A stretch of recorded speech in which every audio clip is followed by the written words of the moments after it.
Je vais attendre un peu. Aujourd'hui, je suis personne pour me lancer, pour me présenter, pour parler de mon parcours. J'ai pas fait grand-chose. Moi, je suis un peu des deux, ça dépend vraiment des sujets. En général, quand ça me touche moi, j'ignore. Par contre, quand ça touche mon invité ou des choses comme ça, et moi, je suis plutôt pour défendre mon invité que moi-même, tu vois. Moi-même, je m'en fous un peu. C'est pas pertinent de se concentrer sur une personne qui n'a même pas eu l'idée de tenter ce qu'on a voulu proposer nous. Pourquoi je vais vouloir me mettre à la hauteur d'une personne qui critique plus facilement qu'elle n'ose? Y a pas d'intérêt pour moi. Et bah, bonjour à toutes et à tous. Bienvenue une nouvelle fois dans l'émission Inside Pro, les voix du business pays.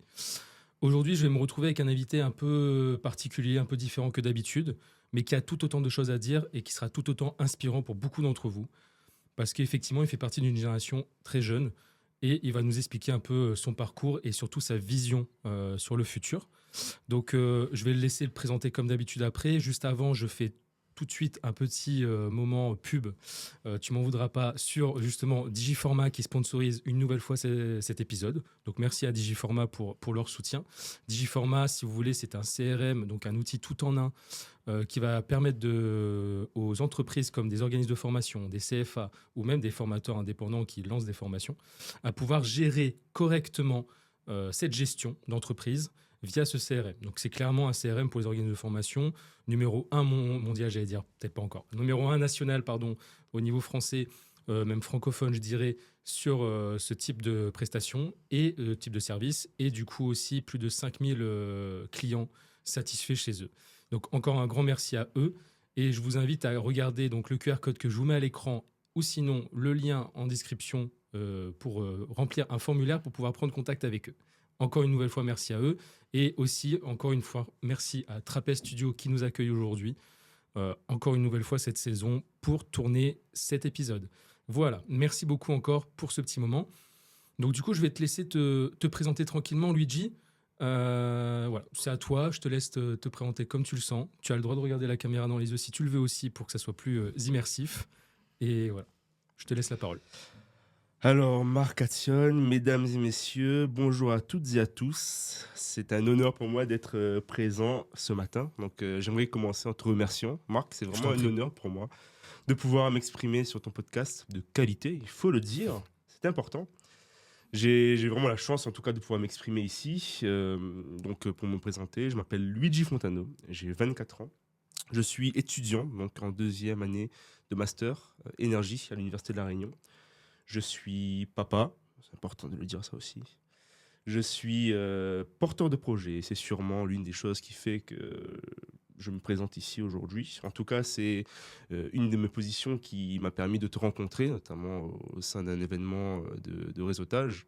Les cafés business. Donc, oui, c'est un nouveau réseau qui est en train de se créer à La Réunion. Donc c'est une franchise, en tout cas c'est déjà quelque chose qui existe en métropole et qui du coup il s'installe ici. Je crois à l'initiative de Sylvie, après j'ai plus trop les prénoms en tête. C'est qu'il y avait Nasrin Saïd c'est ça, exactement. Un beau rôle. Donc ils sont à l'initiative de tout ça. Donc on va se revoir. Est-ce que tu viens au prochain d'ailleurs? Bien sûr, mercredi. Bon là à l'heure où on tourne exactement, c'est mercredi prochain qui arrive déjà.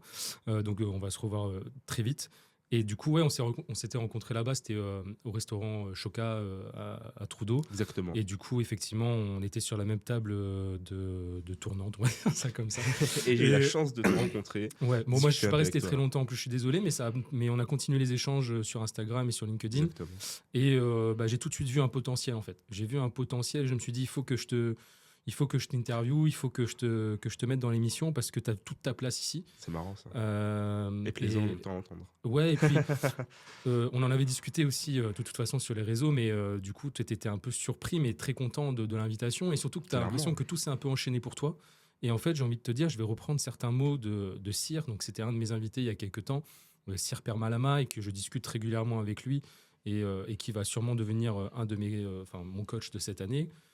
Et en gros, il explique bien que quand tu te concentres sur quelque chose, donc toi tu t'étais concentré sur le réseautage à mort, et puis que tu partages aussi tes idées, ta vision, moi déjà le paragraphe que tu m'as fait il était long, mais quand je l'ai lu, j'ai tout de suite vu sur quoi je pourrais t'aider, tu vois. Okay. On a tout de suite discuté, je pense qu'on n'a pas encore mis les choses en place, ça c'est déjà une première chose, déjà une très grosse chose à faire ensemble qui te met déjà beaucoup en avant. Et après, on verra pour les autres sujets. D'ailleurs, on en parlera. C'est au sujet de la formation, par exemple, etc. Que je pourrais t'aider et t'accompagner à ce niveau-là. Super. Alors moi, je ne veux pas forcément être ton mentor, même si pourquoi pas, mais c'est pas le but parce que j'ai pas encore assez d'expérience pour ça. Mais l'idée, c'est de t'aider, de te donner les clés que tu as besoin pour avancer. Moi, je trouve ça super important et ça me fait vraiment plaisir de le faire. Pas qu'à toi, en vrai. Enfin, je veux dire, toi, tu t'es présenté à moi, ça s'est passé comme ça, mais vraiment, je prends beaucoup de plaisir à aider les gens. Donc, On c'est est dans vraiment le pour ça. partage C'est ici, ça. il faut le dire. Exactement. Donc, je prends beaucoup de plaisir à ça et c'est très chouette. Ça se ressent, en vrai. Ça se Ouais. ressent. Il y a Non, mais c'est important. C'est cette important. envie justement d'aller vers l'autre. Et je pense vraiment que c'est aussi l'essence de ce podcast. Donc, Exactement. t'as pas envie d'aller vers ton De toute façon, prochain. de toute façon, tout ce que je fais, c'est pour les autres. En général, peut-être que je vais essayer d'énumérer, je peux me présenter maintenant, hein, d'ici, de toute façon. Donc, moi, pour ceux qui ne me connaissent pas, effectivement, à chaque fois, tu sais, j'oublie de me présenter tellement je ne suis pas dans cette. Mais bon, je le fais parce qu'il faut le faire. Donc, moi, je suis Marc Attion, donc conseiller formateur en marketing digital principalement. Mais j'ai aussi d'autres activités que du coup, je développe parce que j'ai vraiment cette ambition d'être un entrepreneur accompli, complet. Et en fait, j'ai toujours eu cette curiosité aussi d'avoir une culture générale assez intéressante, tu vois. J'ai toujours eu cette envie-là depuis toujours. Et pourquoi je dis ça? Parce qu'en fait, le fait de s'intéresser à d'autres types de marchés, bah forcément, tu vas devoir faire des études de marché, tu vas faire de la veille, etc. Donc, du coup, tu vas prendre de la connaissance sur certains marchés, tu vois.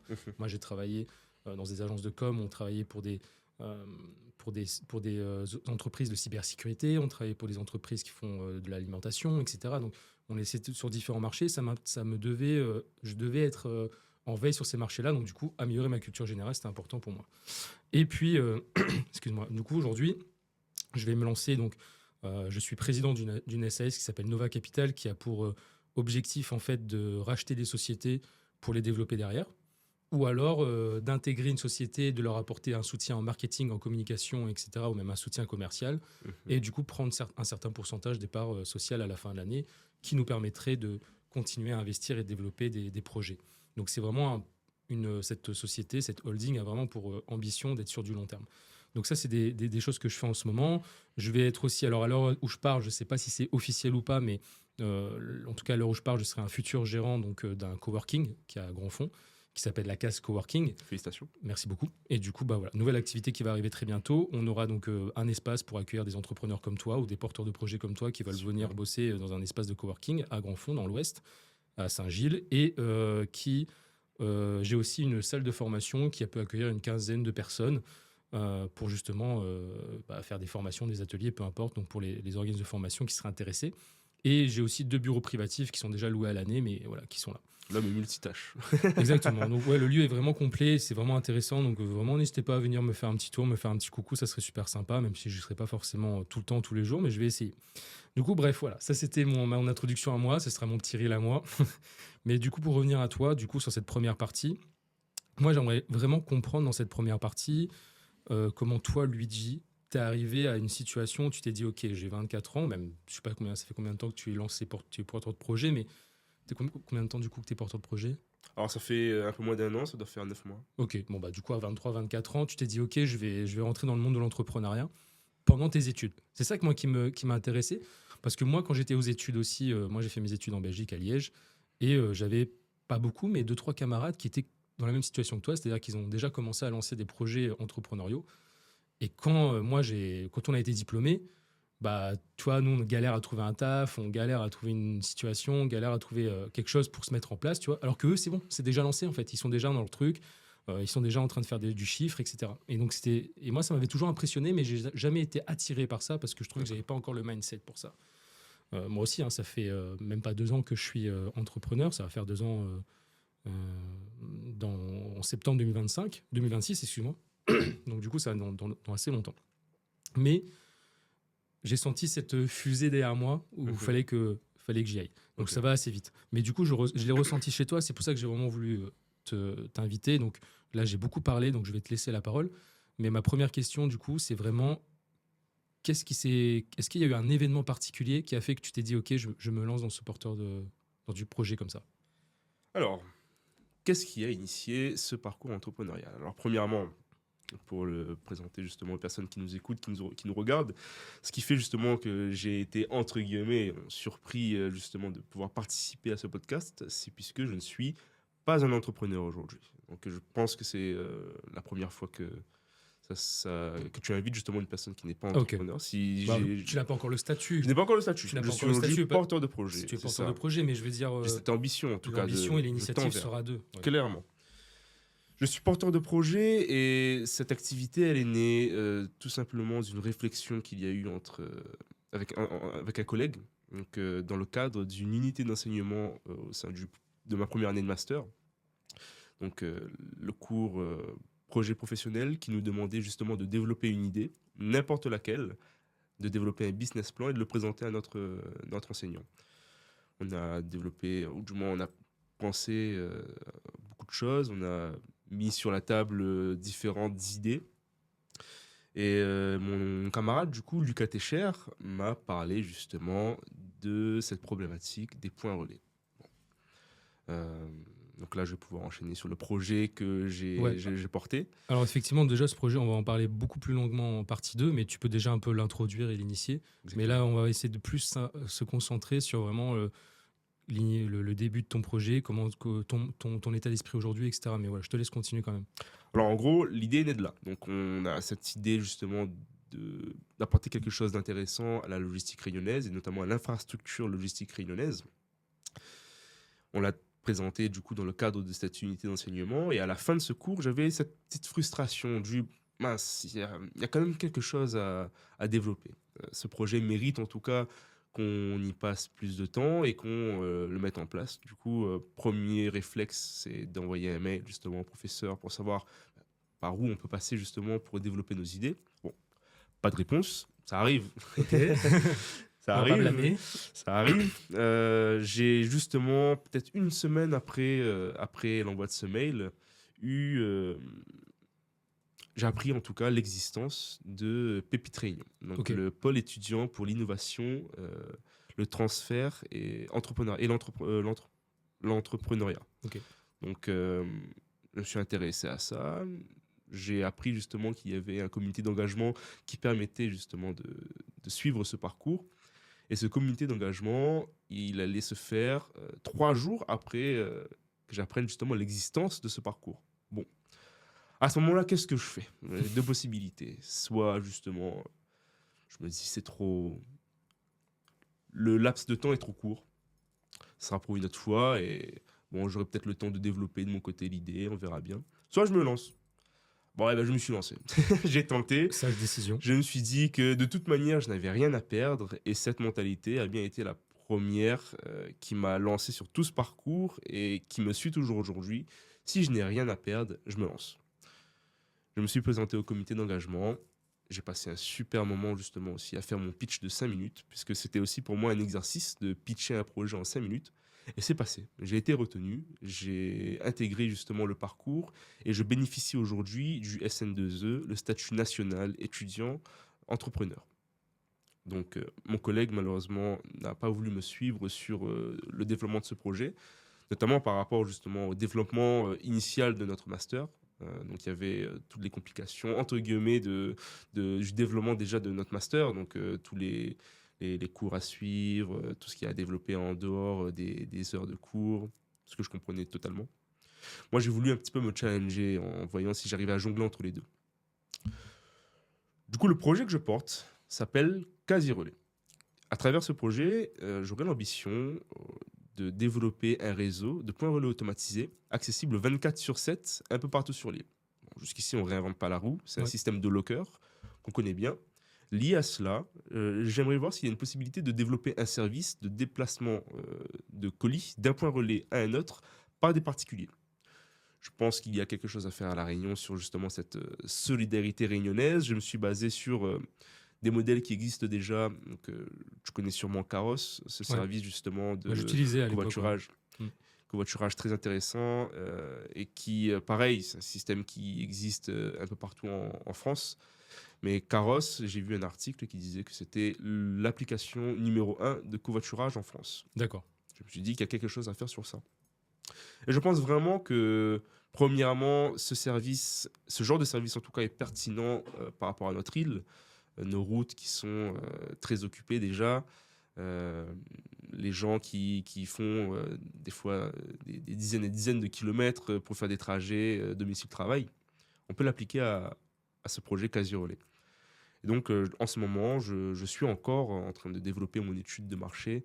Je suis encore en train de développer justement toutes mes connaissances sur ce domaine pour savoir à quel point le projet est réalisable. J'ai en effet pu déjà le présenter à travers divers concours. le prix Pépite qui est un prix national, le prix départemental de l'excellence qui m'a permis justement de rencontrer des gens, de développer certaines connaissances, de pouvoir justement aussi dans un futur proche développer certaines compétences que grâce à du mentorat, des personnes qui s'y connaissent déjà dans le domaine et qui justement me proposent de pas de m'accompagner, mais en tout cas de De m'apporter justement donner les clés qu'il c'est faut. ça. Ouais. Et justement, j'étais en train de, en t'écoutant, j'étais en train de me dire, ok, il faut qu'on essaye de mieux comprendre pour ceux qui veulent un peu suivre ton parcours, en tout cas qui veulent, qui sont jeunes comme toi et qui sont aussi dans cet esprit entrepreneurial, mais qui savent pas trop comment s'y prendre.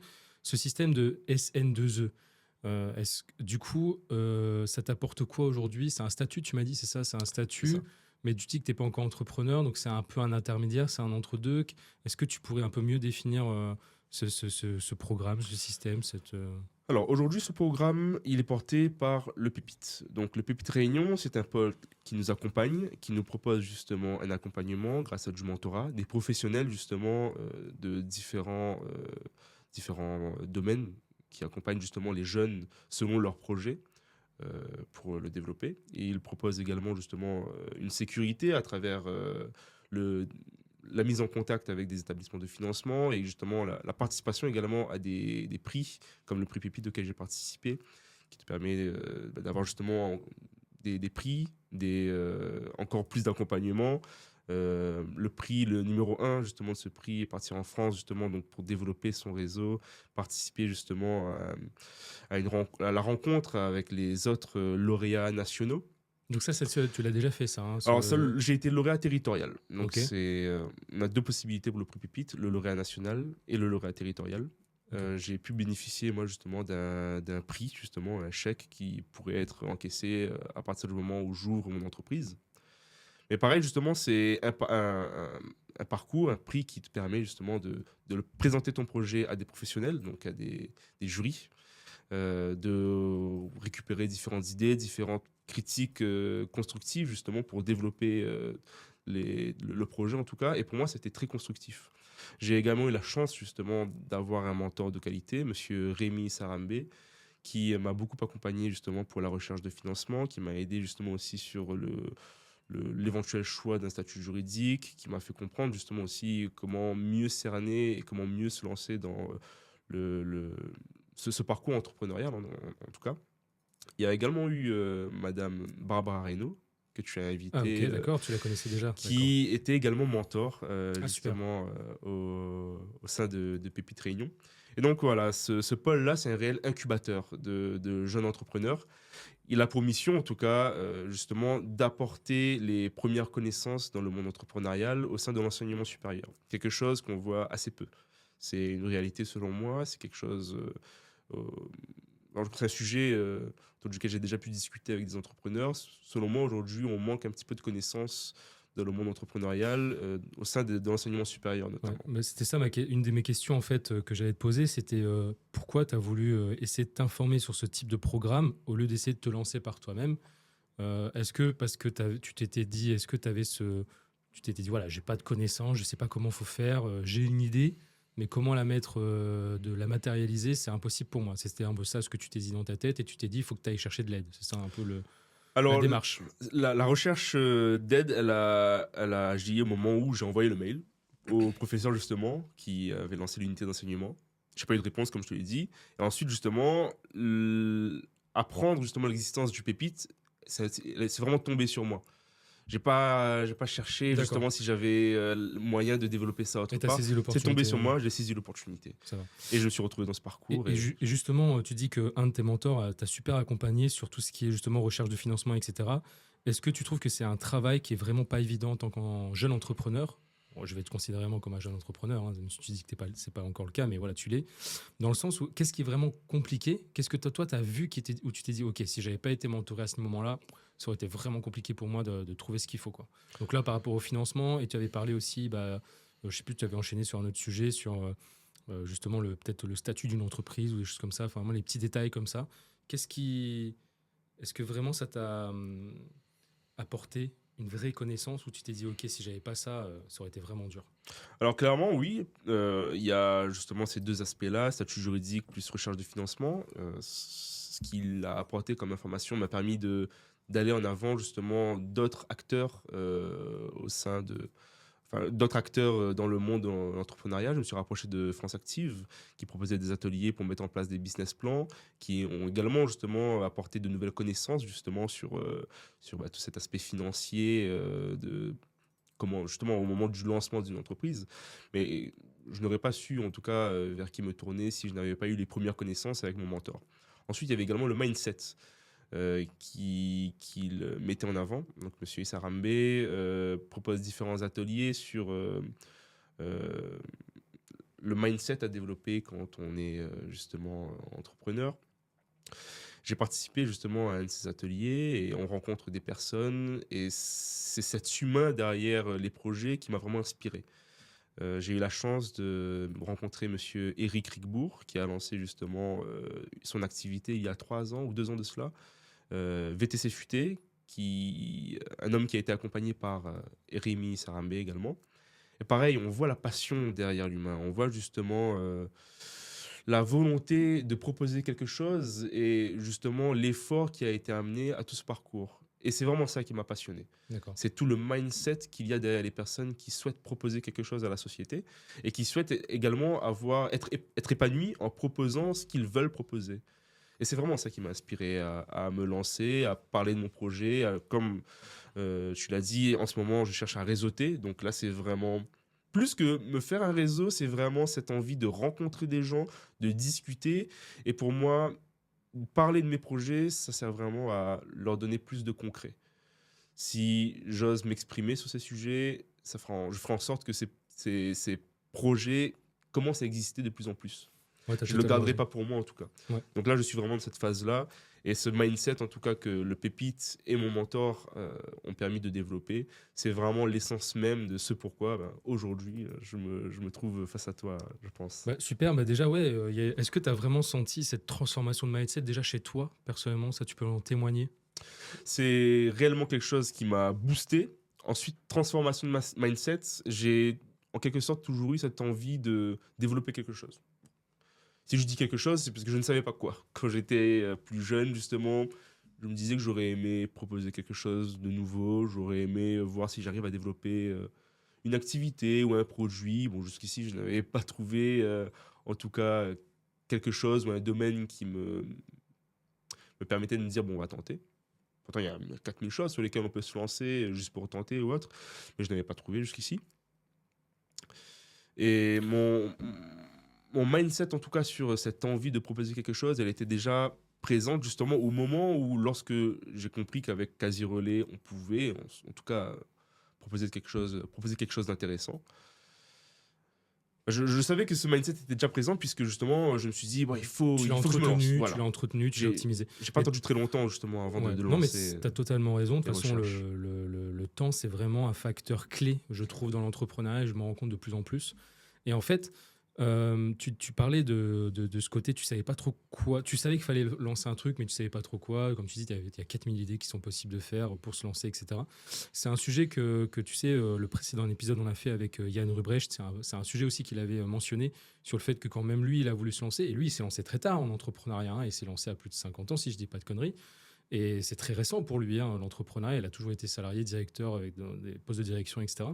Et il disait, il ne sait pas trop quoi lancer. Et en fait, euh, c'est sa femme qui lui a dit, bah écoute, qu'est-ce que tu aimes dans la vie? Bah, c'est aider les gens. Donc il a fait quelque chose qui aide les gens. Donc c'est ça en fait. C'est-à-dire qu'il faut avoir ce mindset de, c'est quoi ma passion? Tu l'as dit tout à l'heure. Quand tu vois les entrepreneurs qui sont passionnés par ce qu'ils font, c'est là que ça devient intéressant. En fait, chercher qu'est-ce qui nous passionne, et après, c'est de trouver l'idée qui va derrière. Donc, je ne sais pas si le relais, c'est quelque chose qui te passionne, mais en tout cas, peut-être qu'au fond, c'est plus le comment régler des problématiques que les gens vivent régulièrement, et du coup, trouver une solution. Déjà, ça, c'est une très bonne manière de fonctionner. Euh, on va en parler en deuxième partie de ce côté quasi relais, parce que j'ai aussi des questions par rapport à ça. Mais moi, j'avais plus ou moins une dernière question pour finir cette première partie. C'était, est-ce que toi, tu as déjà eu des gens qui t'ont dit c'est peut-être un peu trop tôt, notamment tes proches, je pense. Alors non, non, Non, même pas. je me Ok. suis jamais vraiment retrouvé face à des personnes qui me disaient que c'était trop tôt. Les proches qui m'entourent, les membres de ma famille sont souvent fiers de me voir développer justement ce genre de projet, puisque justement on me voit épanoui lorsque je monte sur scène, lorsque justement j'ai eu la chance justement de voir les membres de ma famille Cool. regarder monter sur scène justement dans le cadre de Ça la te remise donnait de de la prix. force. Ça me donnait clairement de la force, justement, pouvoir prendre le micro quand on me demande qui est-ce que je voudrais remercier, et là, Chercher chercher du les regard, yeux de papa, la maman, fierté. Ouais, de non, ma c'est très cool. compagne. Franchement, C'est vraiment inspirant. Donc, jusqu'ici, non. C'est vrai que on peut s'attendre à ça, c'est vrai. ouais. La réalité aussi, c'est que bon, je suis étudiant, mais je ne me considère pas si jeune que cela. J'ai Ok. 24 ans aujourd'hui, et la réalité, c'est qu'à travers le Pépite, et même en dehors, justement, j'ai pu rencontrer des entrepreneurs qui sont plus jeunes que moi, qui ont lancé des Bien sûr, activités ouais, il y en a, j'en vois qui ont déjà 19, 20 ans et qui sont envie de là-dedans. Maintenant, clairement. le fait, pour moi, d'avoir 20 ans et de se lancer en entrepreneuriat, c'est pas la même vision de l'entrepreneuriat que quand nous, on a 30, 40, 50 ans, tu vois. Même déjà, entre 30 et 50 ans, déjà, c'est même pas du tout la même vision, déjà. Mais après, ça me fait rire parce que quand tu as dit que tu te sens pas si jeune que ça, et je te comprends parce que ça fait pas si longtemps que j'avais 24 ans aussi. Et en gros, mais je vois déjà ceux qui nous regardent et qui ont 40, 50 ans qui disent qu'est-ce qu'il raconte celui-là Et, là. Non, mais tu sais, moi ça me fait rire. je comprends. J'aime bien rigoler de ça parce que tu sais, moi je fais partie d'un réseau d'entrepreneurs qui s'appelle le Mastermind Horizon. Et dedans, en fait, je suis pas le plus jeune, mais en tout cas, je fais partie des deux très jeunes. Et c'est vrai qu'à chaque fois, je moucade, je fais rire un peu sur ça parce que, Mm. en fait, sans les vexer, mais ouais, ils me le disent à chaque fois, j'ai l'âge de je peux être leur marmaille, quoi. J'ai l'âge de leur enfant, donc c'est rigolo, tu On vois. est tous le jeune de quelqu'un, on est tous le vieux de quelqu'un. Exactement. Mais Mais non, mais c'est rigolo. Mais moi, ma question, c'était du coup, si demain il y a quelqu'un qui te dit, écoute, c'est peut-être un peu trop tôt, qu'est-ce que tu lui répondrais? bah, justement, pour moi, cette question,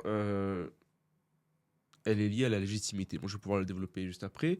Euh, à cette question, je pense que le réflexe, ce serait de répondre par une question, et ce serait pourquoi est-ce que cette personne pense qu'il est trop tôt. Je pense vraiment que lorsqu'il y a ce genre de craintes euh, qui sont exprimées, c'est Mhm. surtout un miroir.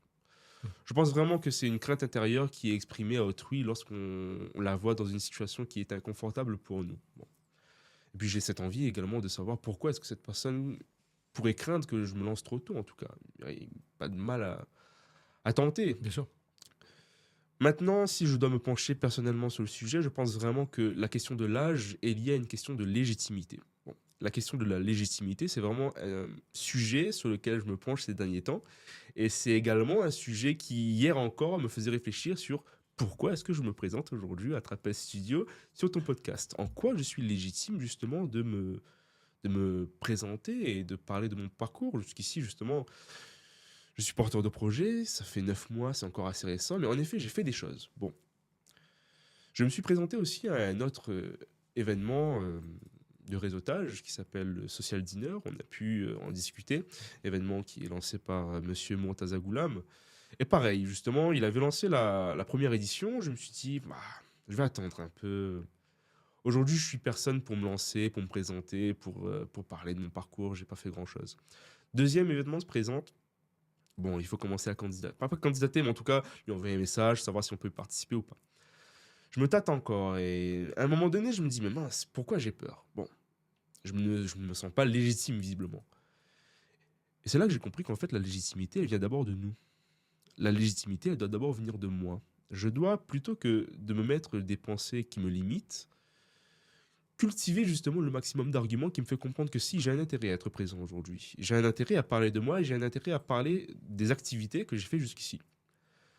Et donc, clairement, pour moi, cette question et cette crainte, elle peut vite être effacée lorsqu'on se dit à soi-même, je suis légitime, puisque X, puisque Y, puisque A, puisque... J'ai tous les arguments aujourd'hui pour me dire je suis légitime. C'est également une pensée qui m'a permis de récemment commencer à développer une prochaine activité que j'espère lancer cette fois-ci très prochainement. En tout cas, j'essaye de commencer à communiquer sur ça, notamment sur Instagram. Et c'est notamment aussi pour ça que je travaille ma communication sur Instagram. Je tente des choses, etc. Mais cette légitimité, en tout cas, on la développe en cultivant les différents arguments qui nous rassurent. Ils existent, mais comme j'aime bien le dire, le monde, il est magnifique si on ne se concentre pas que sur ce qu'il y a de mauvais.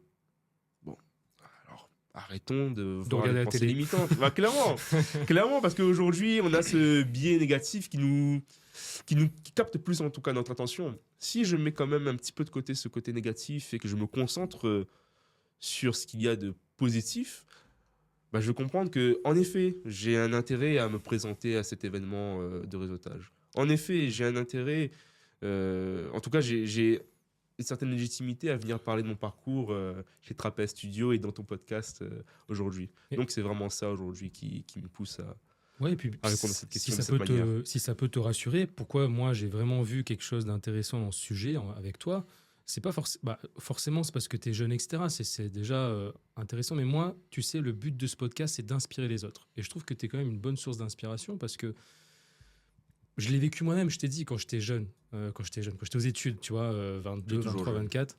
Et, c'est pour ça que je me suis rectifié. Parce que encore ceux qui ont 50 ans, ils vont encore dire que... Je rigole. Mais du coup, oui, quand j'étais étudiant, comme je te dis, je le voyais, les autres qui le faisaient, etc. Et comme tu dis, j'étais un peu dans le miroir de moi-même. C'est-à-dire que j'étais en train de regarder une crainte que j'avais sur moi et je disais, mais le gars, il va se rétamer, il va se foirer, il va se machin. Et en fait, avec le recul, c'est clairement pas une bonne manière de penser. Mais, et c'est là, en fait, je me suis pas vu en toi, c'est pas ça que j'essaye de dire, mais c'est-à-dire que j'ai vu quelqu'un qui pourrait vraiment faire la balance, en tout cas le déclic pour d'autres. Tu vois, moi, j'aurais vu une émission comme je suis en train de faire avec toi à ce moment-là de ma vie, peut-être que ça m'aurait fait certains déclics et que j'aurais essayé d'accélérer certaines choses, tu vois. Même si je regrette pas du tout mes choix de vie, mes choix de carrière, hein, même s'il y en a eu qui étaient catastrophiques, mais ça c'est finalement, on a réussi à, comme les chats, retomber sur nos pattes, tu vois, c'est le plus important. Mais moi, ce que je voulais te dire par rapport à cette légitimité, même si tu l'as acquérie pas toi-même, mais vraiment, voilà, c'est vraiment, je pense que tu es bonne source d'inspiration pour d'autres jeunes comme toi, ou même un peu plus jeunes, qui ont 18, 17 ans, et qui se disent pourquoi pas.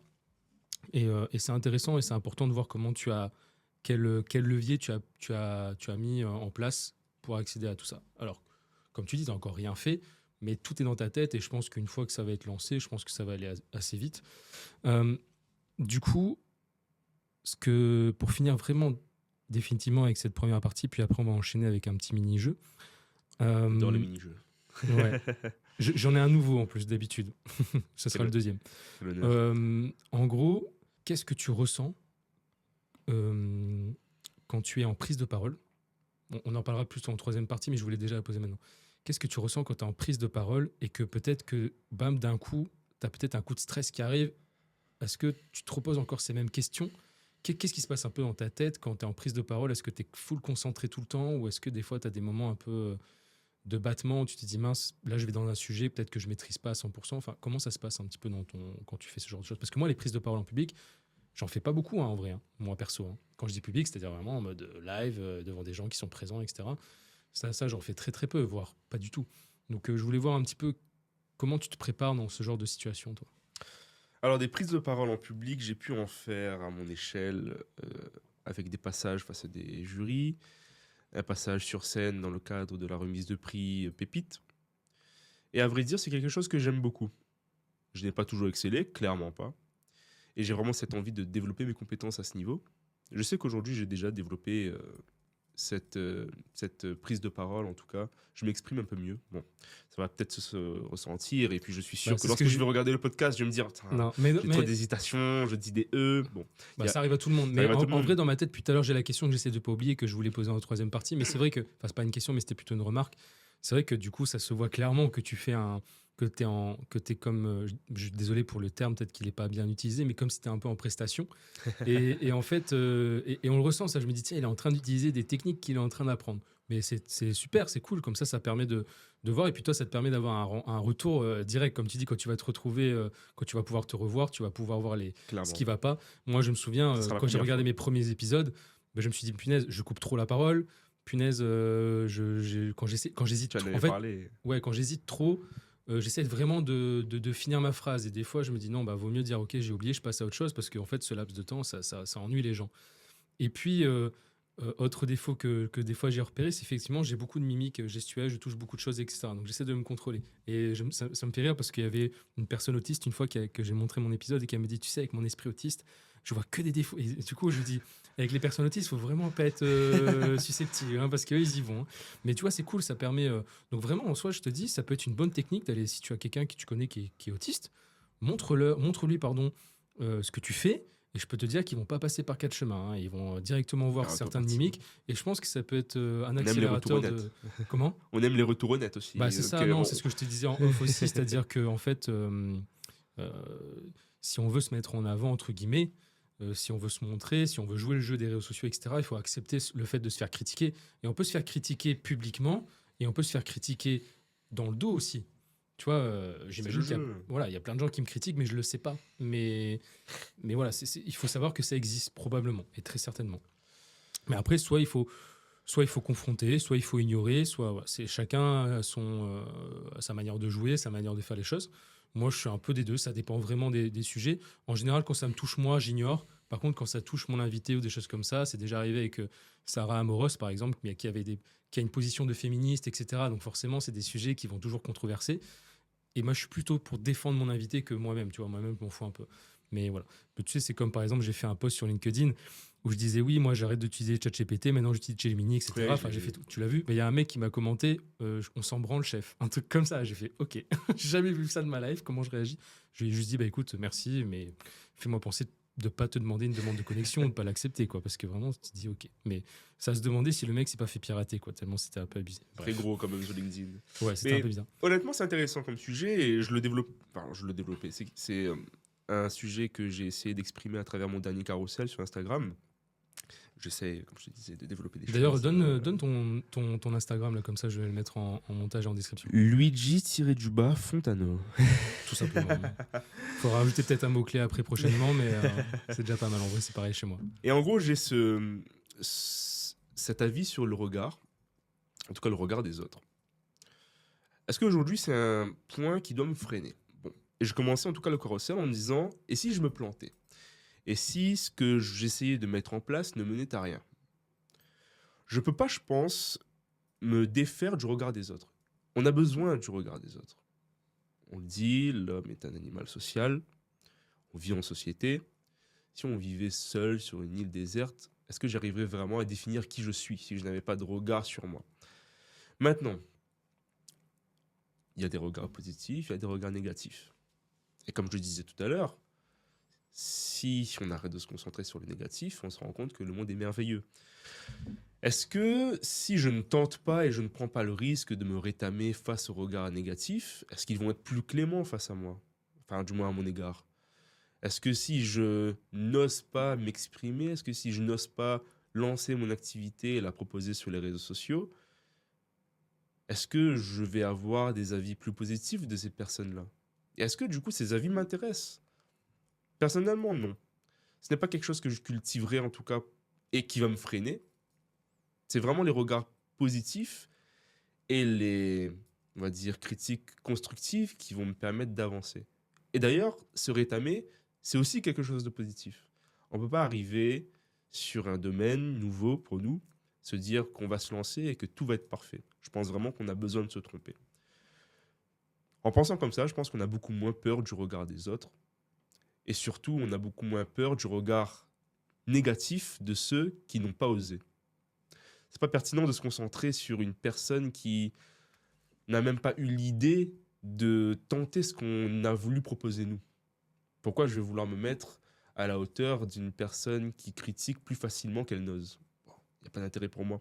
Je vais peut-être écouter, enfin je vais surtout écouter les critiques constructives des personnes qui ont tenté, qui ont échoué, qui ont réussi par la suite et qui me critiquent en disant peut-être qu'il ne faudrait pas le faire comme ça, mais d'une autre manière. En tout cas, ce sont des conseils qu'on peut suivre et qui sont plus pertinents à prendre en compte. De toute façon, tu le vois sur les réseaux sociaux, même pas forcément sur des sujets d'entrepreneuriat, pardon, mais tu le vois quand quand tu vois une vidéo d'un gars qui fait un développé couché ou d'un gars qui fait un squat, tout ce que tu veux, regarde les commentaires, c'est que des. Tu devrais améliorer ta position, hein, parce que machin, tu vas voir le profil du gars, je pense qu'il soulève pas plus de 50 kilos, tu vois. Donc c'est plein de trucs comme ça, c'est pas pour critiquer, mais c'est très souvent comme ça. Mais c'est pas grave, c'est comme tu dis, c'est machin. Mais après, moi je trouve que c'est un sujet super important, ça le regard des autres, parce que c'est un sujet que tout entrepreneur va subir. Clairement. Va subir. Que On en a ce besoin. soit aussi du regard aussi de ses concurrents, tu vois. Là, on est, comme tu dis, chez Trapez Studio, et tu verras, c'est l'un des premiers studios de Lille. Mais les années qui vont arriver, il y en aura d'autres, il y en aura d'autres, il y en aura d'autres. Il faut savoir s'équiper, voilà, trouver des solutions pour que son image reste la même, etc. et qu'on avance. Parce que c'est vrai que c'est un projet qui est super performant. Mais du coup, si on repart aussi sur nos sujets à nous, euh, qu'est-ce que tu dirais par contre à quelqu'un qui, ok, a plus ou moins le même mindset que toi, c'est-à-dire, ok, je vais regarder les critiques, etc. Mais des fois, il peut y avoir un mot-clé, une énergie, une émotion négative qui va te toucher, qui va toucher la personne vraiment en profondeur, très particulièrement, tu vois. Et que là, on va perdre tout de suite ce contrôle. Et on va du coup mal réagir, tu vois, à la critique. Comment toi, est-ce que tu pourrais conseiller quand ça peut arriver, ce genre de choses? Comment est-ce que je pourrais conseiller une personne par rapport à ce sujet? Alors, premièrement, j'ai jamais vraiment été opposé à des critiques trop fortes. Ça arrivera sûrement, et ce sera OK. Je pense vraiment que si ça m'arrive, alors je pense que je vais retourner la question sur moi-même pour que je puisse Ouais. mieux conseiller mon prochain par la suite.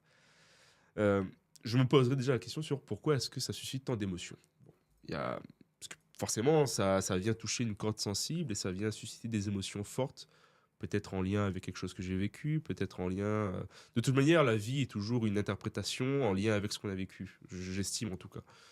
À ce moment-là, la question est de prendre du recul pour justement se dire que est-ce que notre réaction est la bonne? En tout cas, moi, je me dirais, est-ce que ma réaction est la bonne? Est-ce que j'ai un intérêt justement à m'emballer et à perdre en tout cas le contrôle de mes émotions sur une réaction?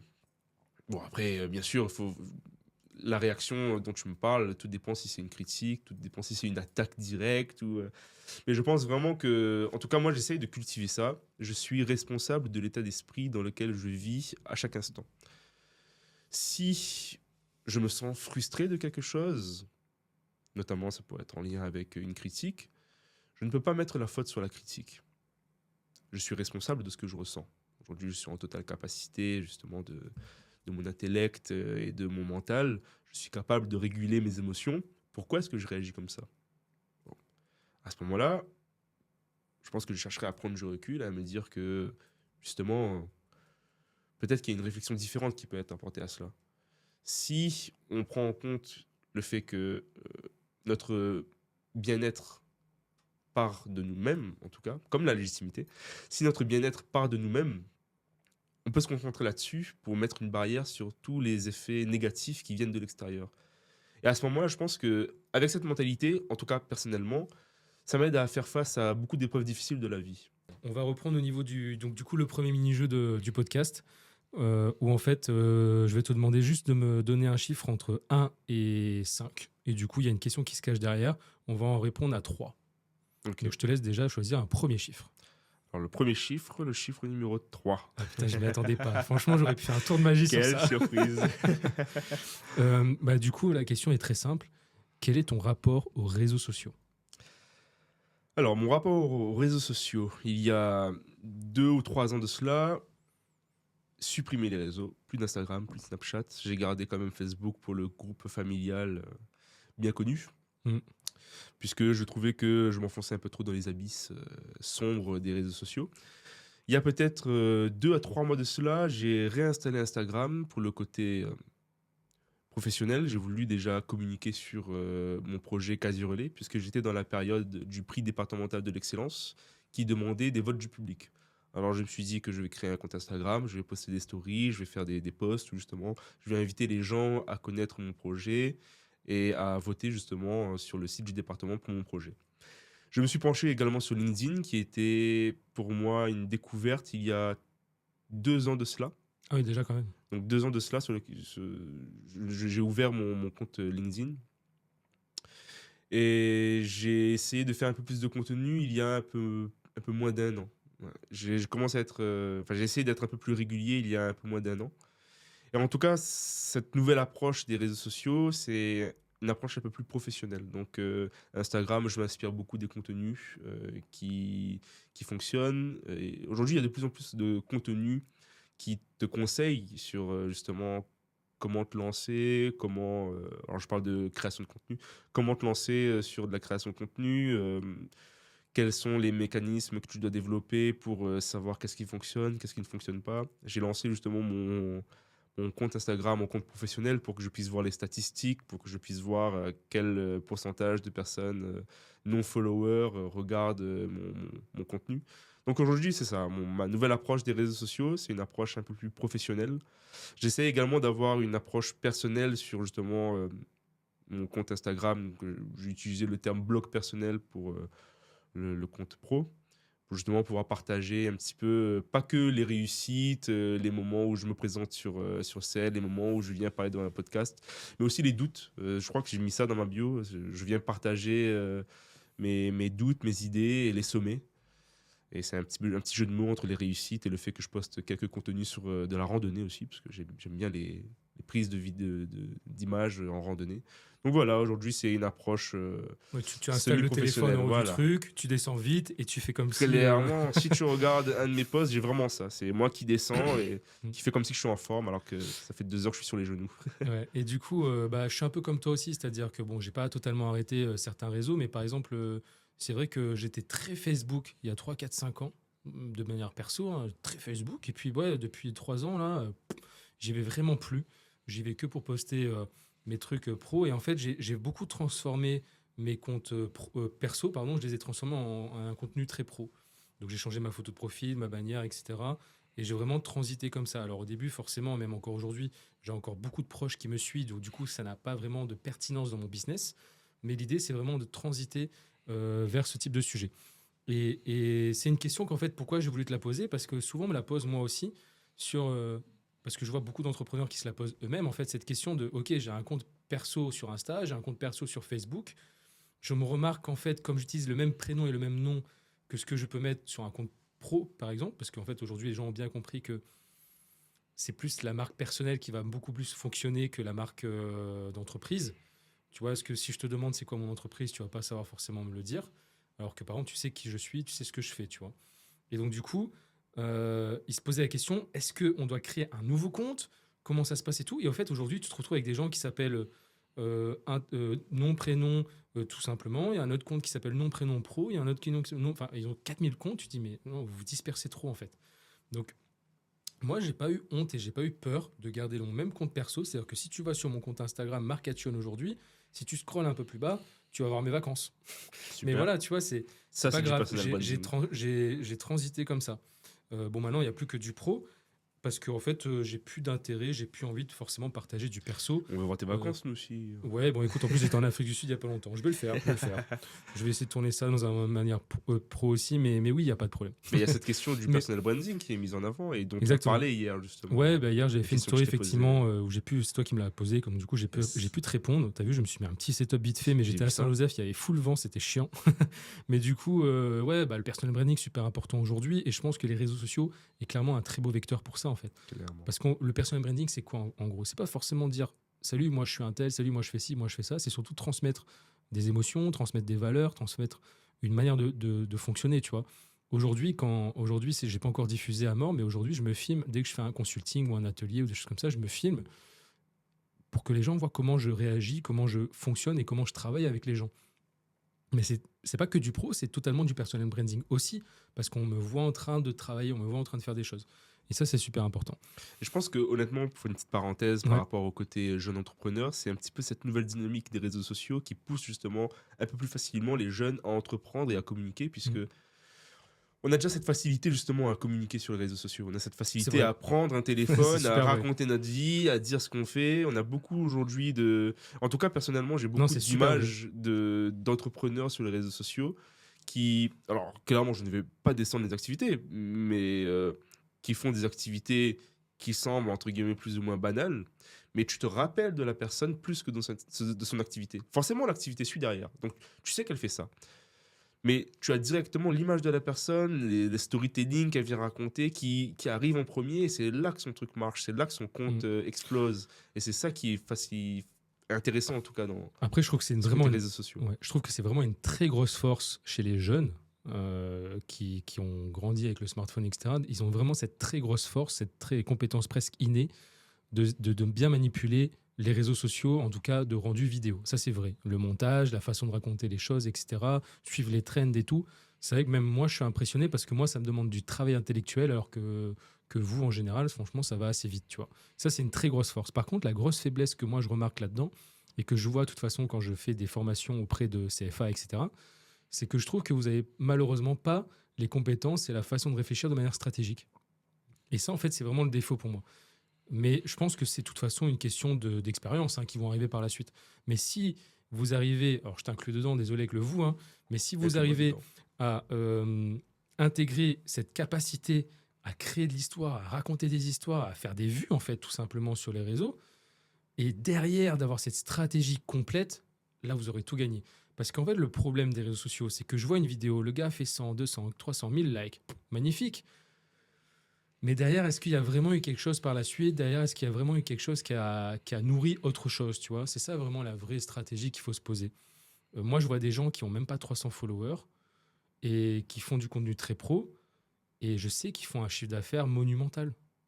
Donc, c'est pas forcément... c'est super important d'avoir des followers, des machins, etc. Mais pour moi, il faut pas être trop captivé par ça. C'est pour ça que je mets vraiment un petit rappel là-dessus. C'est pas du tout une phrase de boomer, mais c'est vraiment le côté faites gaffe, ne vous concentrez pas que là-dessus. Variez, testez des choses, etc. Mais ayez cette capacité aussi derrière être stratégique, à commercialiser, etc. Ça va transformer en tout cas. C'est ça, exactement. Mais en tout cas, il ne faut pas faire les choses pour faire les choses, il faut qu'il y ait un sens, il faut qu'il y ait un parcours, tu vois, derrière. Je suis d'accord. Du coup, deuxième question maintenant, un chiffre entre 1 et 5, sauf le 3, s'il te plaît. Alors on va partir sur le 5. Le 5, du coup, c'est une petite valise. Est-ce que tu rêves d'un endroit pour t'implanter? Enfin, est-ce que tu rêverais un jour de t'implanter ailleurs pour développer des projets, etc. Ou est-ce que La Réunion, très bien. La Réunion. Ok. Déjà, j'aimerais beaucoup m'implanter à La Réunion. Quasi Relais, c'est vraiment un projet qui compte beaucoup pour moi par rapport justement à son potentiel ancrage au sein de l'environnement réunionnais. Donc, bon, on va revenir vite fait sur ça. Toute la logistique réunionnaise, on connaît les gros acteurs qui mettent ça en place. Et j'ai vraiment cette volonté à travers ce projet de montrer qu'à La Réunion, bah, nous aussi, nous sommes capables. Donc, montrer que on a le potentiel, en tout cas, pour proposer un modèle qui fonctionne, qui est adapté à notre géographie, et qui peut être un modèle pour d'autres zones insulaires comme La Réunion. Il y a quelques années de cela, je me voyais honnêtement vivre soit en métropole ou soit à l'étranger. Je suis revenu à La Réunion par rapport à mon fils, puisque j'ai toujours eu cette volonté de voir mon fils grandir à La Réunion. Et je me suis dit que peut-être je serais parti peut-être à ses 6 ans ou quoi. En tout cas, les premières années de sa vie, j'aurais aimé que ça se fasse en tout cas à La Réunion. Mais aujourd'hui, avec ma mentalité qui évolue et cette volonté de développer quelque chose, j'ai vraiment envie de m'ancrer à La Réunion et de proposer quelque chose bah, qui apporte un bien à la société à La Réunion. Donc aujourd'hui, j'ai pas, En tout cas, Dubaï, etc., ça ne fait pas forcément rêver. c'est pas quelque chose qui me fait rêver pour l'instant. Après, Ouais. on verra Ah, bien ce super. que ça donne. Mais aujourd'hui, c'est La Réunion qui me fait rêver. Top. Pareil. Moi aussi. Alors, il y a beaucoup de podcasts ou d'autres acteurs qui disent qu'effectivement, La Réunion, c'est pas un territoire évident de par sa géographie, de par sa superficie, etc., qui fait que effectivement, on peut pas faire n'importe quoi. Les bruits, ça va très vite, etc.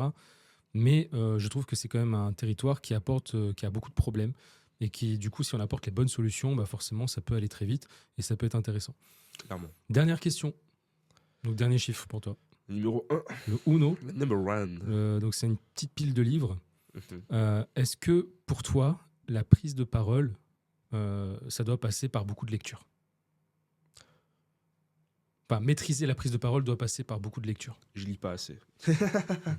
La vérité là, c'est que je lis pas assez. Alors, j'aime beaucoup prendre la parole, j'ai pu le dire. C'est quelque chose qui, je me rends compte, est une passion. Donc, je vais développer mes compétences par rapport à ça. Et c'est marrant parce que justement, je lis un livre en ce moment pour développer ces compétences, mais je lis pas assez. Clairement, pour moi, la lecture va t'apporter beaucoup d'aisance sur l'utilisation d'un vocabulaire plus varié, sur aussi, là, je commence à le découvrir, je pense vraiment que ça permet de développer un rythme dans ta parole, notamment si tu lis à haute voix. En tout cas, c'est ce que moi je fais. Lire à haute voix, avoir justement une lecture rythmée te permet, en tout cas, lorsque tu prends la parole, d'avoir un rythme plus intéressant et une tonalité un peu moins fade, ou du moins linéaire. Mais pour moi, l'essence même de la prise de parole, ça va être la confiance en soi. Donc c'est vraiment, premièrement, moi, c'est le langage non verbal qui va jouer de l'importance. Et je ne sais pas si ce que je fais est la meilleure des choses, mais en tout cas, c'est ce dans quoi je me retrouve le mieux et que j'apprécie, en tout cas, que j'apprécie faire, en tout cas.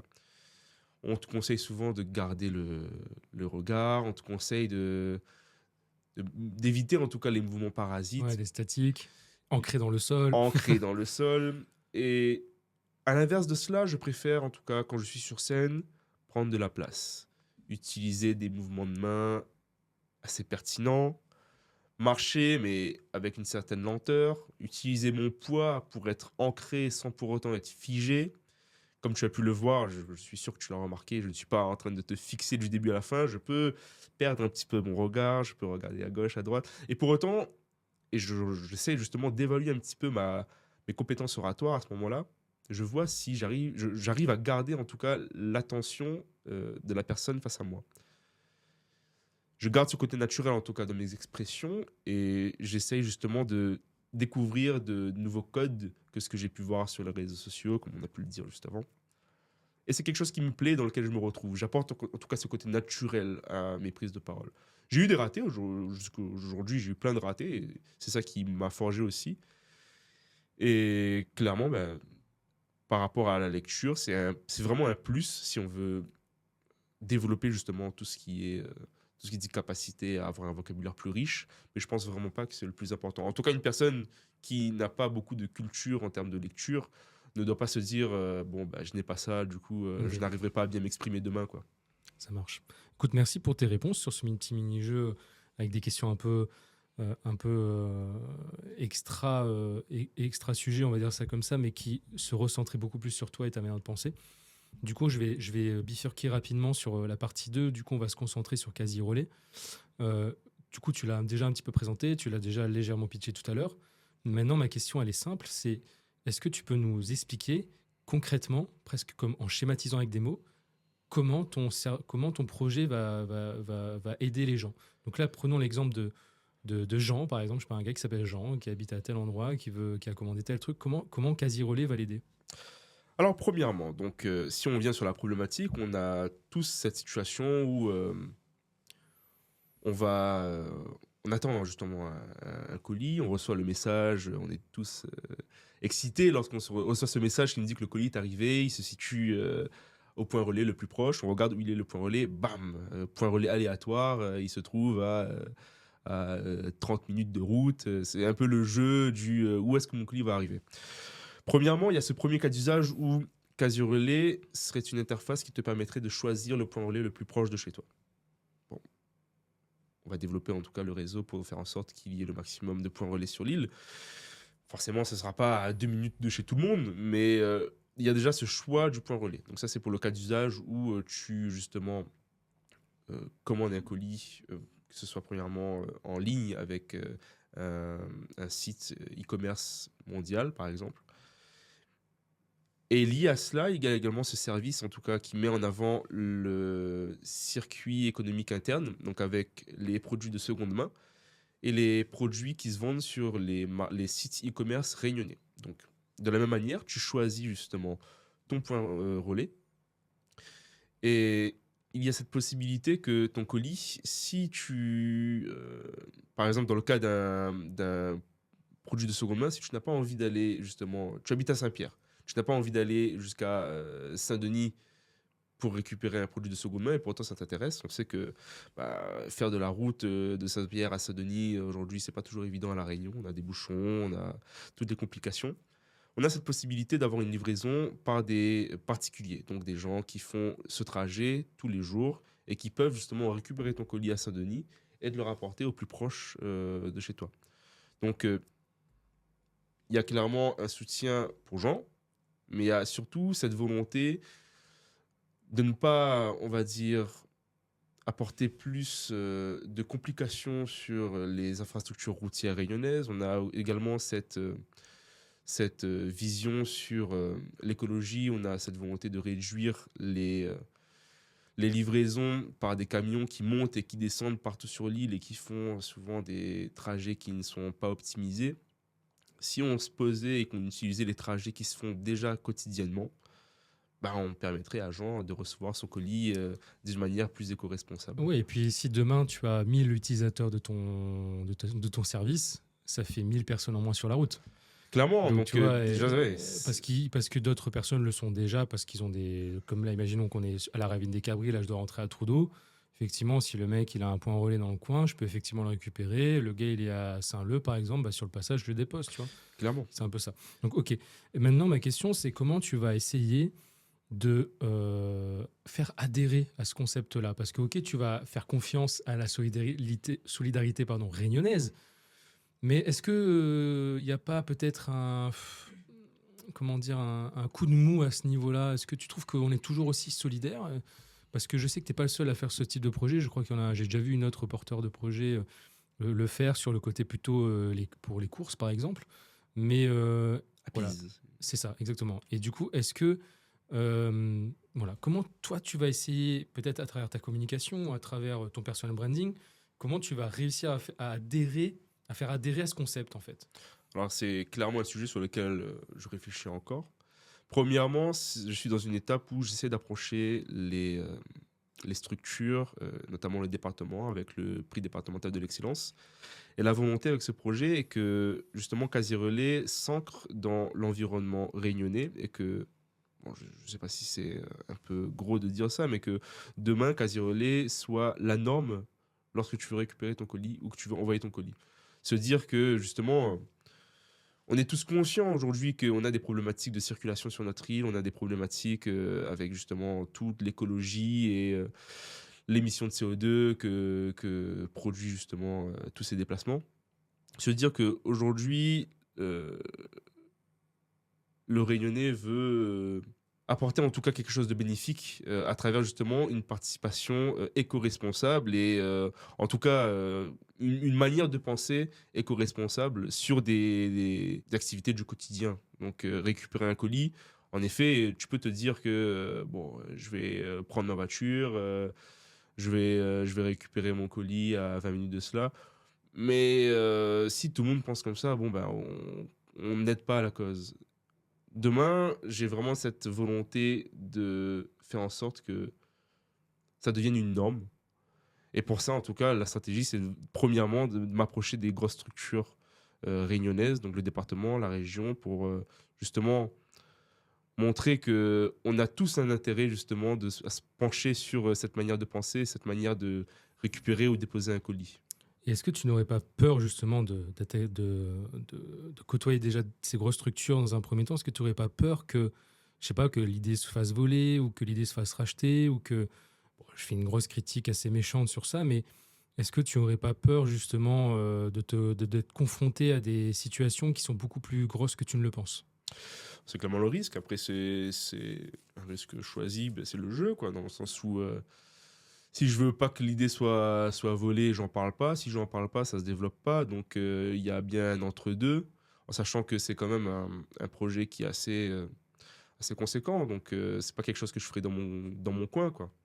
Donc, en effet, il y a une balance entre j'en parle, mais je dois pas non plus donner toutes les idées et avoir donné un projet qui est déjà fait à quelqu'un qui pourrait déjà le lancer parce qu'il a les fonds, etc. Donc aujourd'hui, il y a tout ce on me conseille de faire pour protéger certains aspects du projet, donc tout ce qui dit non, tout ce qui dit le fonctionnement, etc. Et je dois être assez aussi rapide, entre guillemets, pour justement pouvoir développer ce projet, avoir justement les premières réalisations concrètes sur ce projet.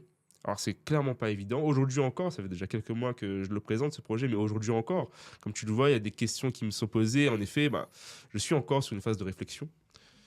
Mais alors, clairement, si, c'est une crainte possible. Mais c'est à moi de faire les choses de manière à ce que je puisse développer correctement et assez rapidement le projet Quasi Relais, quoi.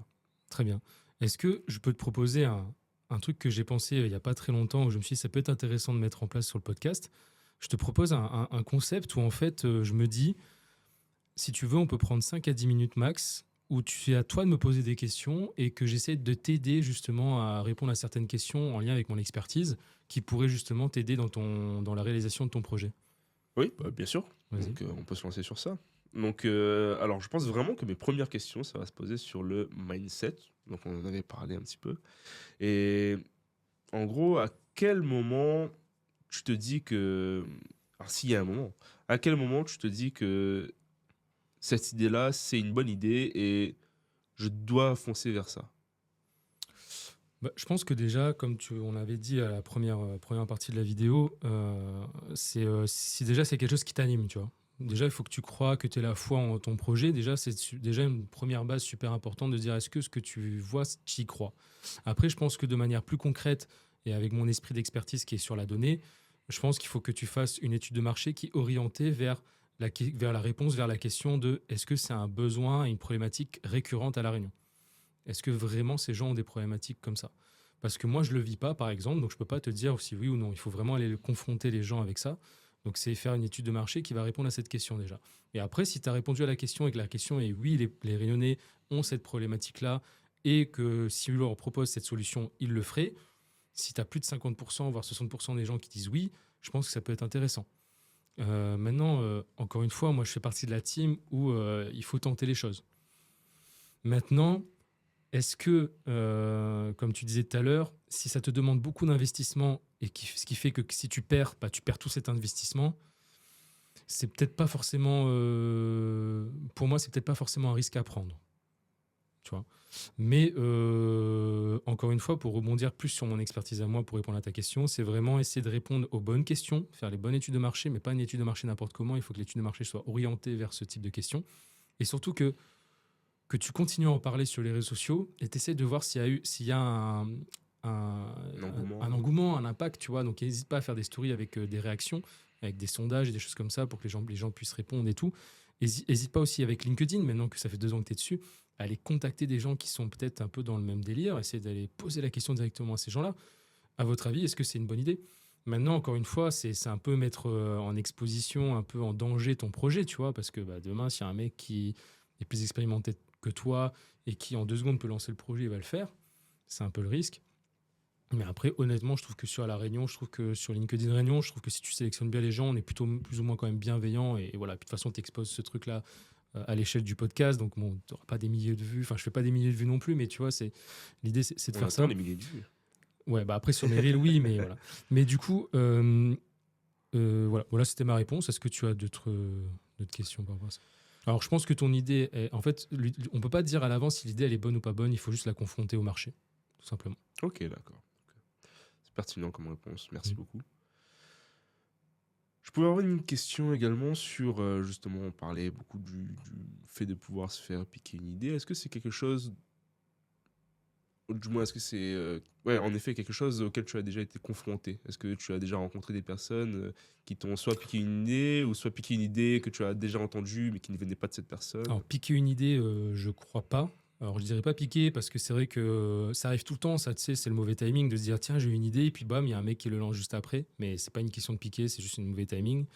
Et puis, non, par contre, ce que j'ai déjà vécu, c'est qu'on essaie de piquer, si tu veux, plus mon expertise. D'accord. Profiter de mon expertise gratuitement, sans que je le demande en fait. Enfin, tu vois, là Ok. par exemple, tu en profites, mais parce que c'est à ma demande. Ok.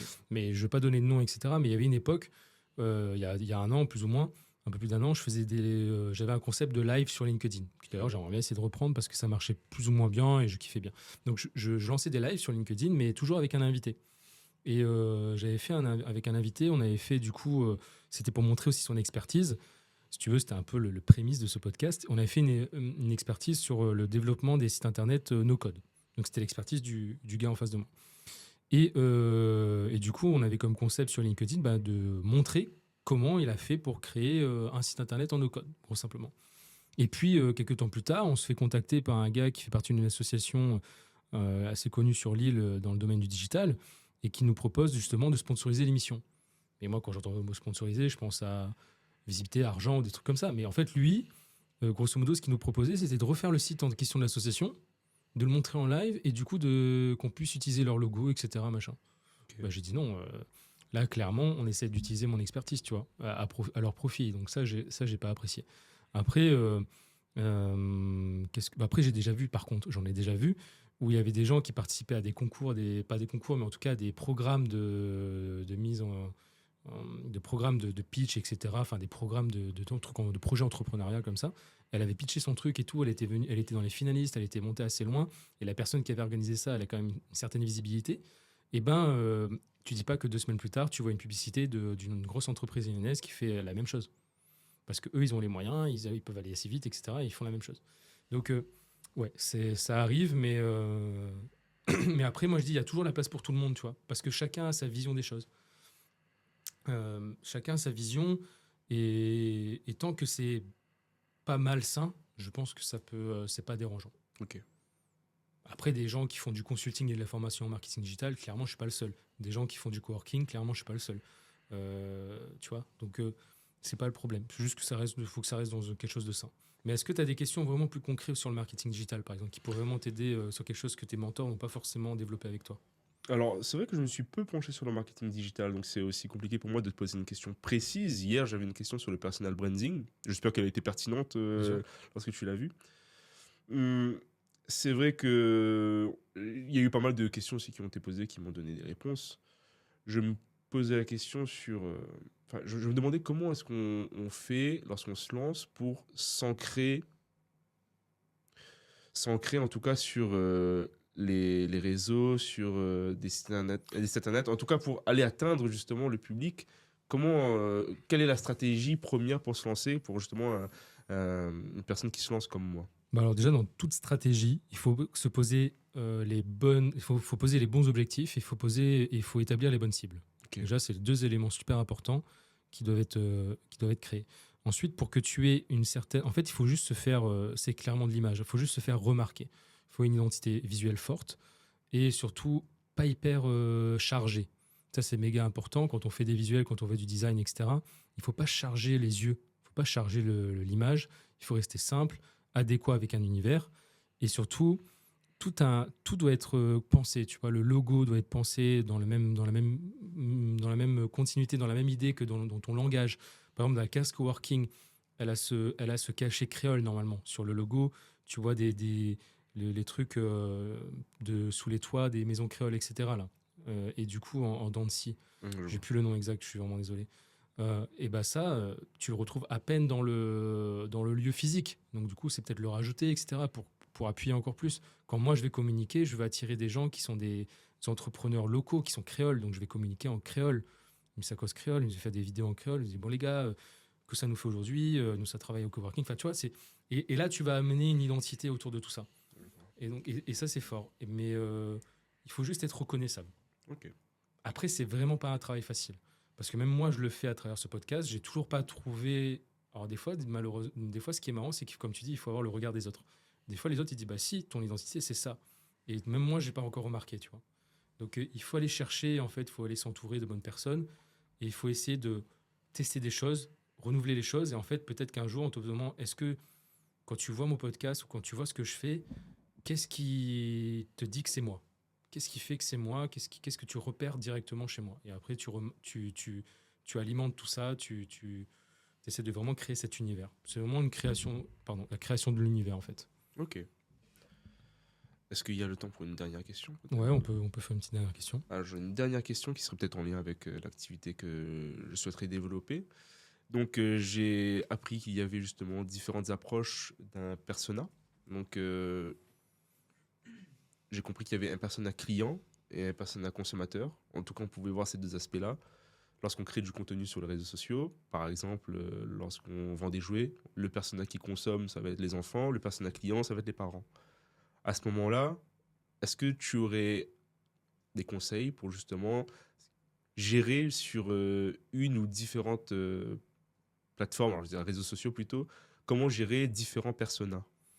Moi, je pense que la meilleure solution, c'est que quand tu t'engages dans un réseau social, il faut que tu aies, comme je t'ai dit, les objectifs qui vont avec et la cible qui va avec. Je pense que si tu t'engages dans un réseau social unique, je parle, donc exemple Instagram, et que tu souhaites cibler 3 personnes différents, je pense que ça va pas marcher. D'accord. Moi, j'ai eu un exemple assez concret où j'ai formé en fait un magasin de chaussures. Mhm. Et en fait, ils avaient une page où ils vendent des chaussures femmes, hommes et enfants. Donc, ils ont 3 cibles différentes. Et encore, dans ces 3 cibles, tu peux encore sous-segmenter parce que tu as les hommes sportifs, non sportifs, tu as les hommes qui aiment marcher classe dans la ville ou pas. Enfin, tu vois, tu as plusieurs sous-catégories encore derrière. Tu vois, tu peux encore augmenter les branches.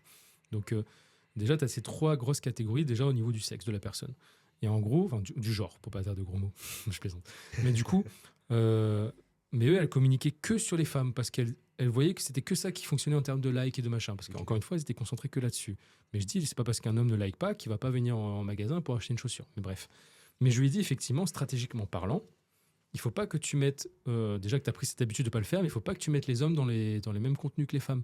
Donc du coup, ce qu'on a fait comme solution, c'est tout simplement, ils ont créé un notre compte Instagram avec leur nom d'entreprise homme et enfants. Ok. Et du coup, là, ils font que des hommes dedans. Donc, je pense qu'il faut vraiment réfléchir à se dire, OK, j'ai mes 3-4 personas, bah, comment je vais les contacter? Comment je vais les toucher? OK, persona 1, Instagram. Persona 2, Facebook. Persona 3, LinkedIn. Super. Si par exemple, persona 1, c'est Insta, persona 2 aussi, bah, il faut que je crée 2 pages différentes. Parce qu'en fait, tu vas pas avoir le même message, tu vas pas toucher les personnes de la même manière, tu vas pas utiliser les mêmes techniques, etc. Donc ouais, je pense que vraiment, il faut d'abord définir correctement ces personas, voir ces sous-personas, et derrière de se dire, OK, comment je vais les toucher, donc quels réseaux sociaux je vais utiliser, et s'il y a des réseaux sociaux en double, bah, tu fais 2 pages différentes. Ok, super. Bah, pour moi, c'est la manière la plus simple. Super. Et bien, merci pour les conseils. Il n'y a pas de problème. Qualité. Voilà. Bah, n'hésite pas. De toute façon, je continue sur mon compte Instagram. Je mettrai en description. Je serai beaucoup plus présent. Et du coup, je pense que je ferai de manière hebdomadaire ce système de story où on peut me poser des questions et j'y réponds en vidéo. Du coup, on va passer au mini-jeu. C'est un nouveau mini-jeu que j'ai créé. Enfin, que j'ai créé. J'abuse.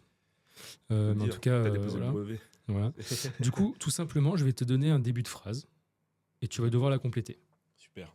OK? Je Donc, tac au tac. on va essayer d'aller assez vite. Ça marche? Donc, court et précis. Alors, je vais presque des fois parler un peu comme si je vais utiliser le jeu, mais grosso modo, c'est toi, ok? Ok. Donc, ce qui me donne de la force, c'est Mes proches. le plus dur quand on entreprend jeune, c'est Les freins par rapport à la légitimité. un jour, je rêverai de. Lancer mon activité et m'implanter dans l'univers entrepreneurial réunionnais.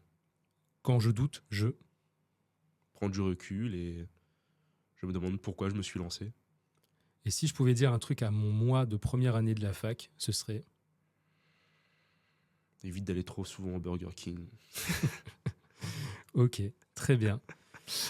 Super, merci beaucoup pour tes réponses. On va finir donc, du coup la partie 3 avec ça. Donc la partie 3, pour moi, j'aimerais bien juste qu'on se concentre sur un peu plus sur ta manière, parce que tu m'avais parlé que tu avais un projet, du coup, c'est de te lancer dans la formation en prise de parole en public. Et je trouvais ça intéressant parce que, comme je t'ai dit tout à l'heure aussi, je ne sais plus si je l'avais dit en off ou en caméra, mais que justement, c'est un aspect d'une activité que je pourrais en tout cas t'aider et te faire rencontrer les bonnes personnes, même si tu as déjà finalement rencontré Barbara Reynaud, qui est une très bonne personne pour se lancer. Elle m'a moi-même lancé de mon côté, et elle est à chaque fois qu'elle me dit, à chaque fois qu'elle me voit quelque chose, elle me dit, mais t'es partout. Et en fait, c'est effectivement, c'est de se concentrer sur ce qui marche et puis y aller à fond. Mais du coup, moi, ce que je voulais savoir, c'était, est-ce que tu t'étais intéressé à la prise de parole en public il y a 3-4 ans ou c'est assez récent? Alors, la prise de parole en public, je me suis intéressé il y a de cela un peu plus d'1 an. Donc c'est assez récent. Et C'est assez du coup, récent. qu'est-ce qui t'a fait c'est quoi un peu qui t'a dit, ok, c'est un sujet super intéressant? Bah, premièrement, alors, pour être tout à fait transparent, ça fait un peu plus d'1 an que le sujet trotte dans ma tête, mais avant, il y a peut-être 2 mois de cela, j'y avais jamais pensé de cette manière-là. Donc, j'avais des retours, notamment lorsque, alors en master, j'ai fait pas mal de présentations, présenter un projet, un travail, en groupe ou pas. Et on me disait souvent que quand je parlais, on m'écoutait ou on voyait que j'étais plus ou moins mature. En tout cas, j'avais des retours positifs, en tout cas, lorsque je prenais la parole. Mais j'avais jamais vraiment pris en compte. J'ai eu un peu plus d'opportunités de m'exprimer en public lorsque j'ai intégré justement le Pépite Réunion. Passage devant un jury, passage sur scène. Et encore une fois, j'ai des retours positifs. On m'écoute, on me dit que ce que je dis est intéressant et bien exprimé. En tout cas, oui, j'ai des retours qui me font comprendre que j'ai peut-être une manière de communiquer qui est intéressante et peut-être pertinente par rapport aux différents contextes où je m'exprime. Je me suis lancé justement dans le deuxième événement du Social Dinner et encore une fois, je parle de moi, je parle de mes projets, je vois que c'est assez fluide et pareil, j'arrive à m'exprimer face à des personnes qui sont lancées déjà dans leur activité, qui ont déjà eu plein d'expériences sur de la prise en parole Et encore une fois, on m'écoute. Et à ce moment-là, je me dis, punaise, mais je devrais peut-être prendre en compte ces aspects-là positifs et en faire quelque chose de constructif, étant donné que je me rends compte que c'est une passion pour moi. J'ai été longtemps assez timide dans mon enfance et c'est aussi, je pense, une force, se dire que j'ai envie d'accompagner des personnes qui ont été timides, puisque je sais ce que c'est d'être timide, je sais ce que c'est que d'être dans son coin, euh, entre guillemets. Jeune, j'étais dans un... Alors, on était des cousins-cousines, mais on avait tous une génération, entre guillemets. Alors, un groupe de cousins-cousines par rapport à notre âge. Ma sœur et une petite cousine Effectivement. qui ont 2 ans de moins que moi. Mes cousins, cousines qui ont 2, 4 ans de plus que moi. Et puis, j'étais le seul à être né en 2001. Donc, j'allais entre les deux groupes. Mais il y avait quand même des moments où bah, un peu plus timide et je sais pas vers qui justement aller, je sais pas comment m'exprimer selon l'âge, donc un peu plus refoulé. Puis j'ai compris que bah, si je m'exprimais pas, bah, j'existais pas. Bon, dans notre famille, on a quand même pas mal de membres de ma famille qui ont un certain talent, enfin en tout cas, quand on était plus jeune, il y en a qui faisaient des instruments, qui chantaient, qui dansaient, qui... Et jusqu'à aujourd'hui, c'est quelque chose qui est très présent dans ma famille, cette créativité, cette volonté de s'exprimer. Même sur les réseaux sociaux, aujourd'hui, j'ai des cousins, cousines qui montrent leur talent, en tout cas sur les réseaux sociaux. J'en avais pas forcément avant. J'avais pas vraiment de passion à exprimer et j'ai compris assez tôt que ma passion, en fait, c'était les autres. Bon, c'est assez spécial de dire ça, mais j'ai compris que ce qui me plaisait réellement, c'est d'aller vers la personne, de pouvoir parler, discuter, d'échanger sur divers sujets avec les autres. Et c'est à ce moment-là que vraiment j'ai commencé à m'exprimer différemment. Au Ok. collège, je passais beaucoup par l'humour et j'ai compris que pour exister, il fallait que je m'exprime. Donc, Super phrase, ça c'est une très bonne phrase, elle est très vraie. Un dernier point, si vous voulez bien, s'il vous plaît, vous abonner, commenter, liker, tout ce qui se passe autour de Inside Pro, sur tous les réseaux sociaux confondus. On est présent sur YouTube et en Reel sur Instagram, TikTok, YouTube Short. On est présent aussi en audio sur Spotify, Apple Music, Amazon Music, il est partout. Apple Podcast. Enfin bref, j'ai plus les noms tellement il y en a. Il est partout. On est partout. Un très grand merci encore une fois à Trapez Studio pour accueillir l'émission depuis le début et jusqu'à la fin de cette première saison. Donc merci infiniment à Lucas et à Alexandre qui dirigent du coup Trapez Studio. Donc n'hésitez pas à les contacter, à aller regarder leur site si vous souhaitez avoir la même qualité de son et de vidéo et du studio pour vos contenus. Et puis dernier point, la sponsorisation effectivement de cette émission. Sans eux, je ne pourrais pas exister clairement sur l'émission. C'est grâce à Digiformat. Donc CRM, outil tout en un pour les organismes de formation, les CFA et tout type de formateurs indépendants qui souhaiteraient justement utiliser un outil qui permet tout simplement de les aider dans ce qu'il faut faire. Donc tout l'aspect administratif et surtout tout l'aspect communication et tout l'aspect logistique aussi des choses. Donc c'est renvoi d'emails automatiques à des apprenants pour leur donner les informations nécessaires, etc. Donc ça c'est super important, devis, facture et tout ça c'est intégré.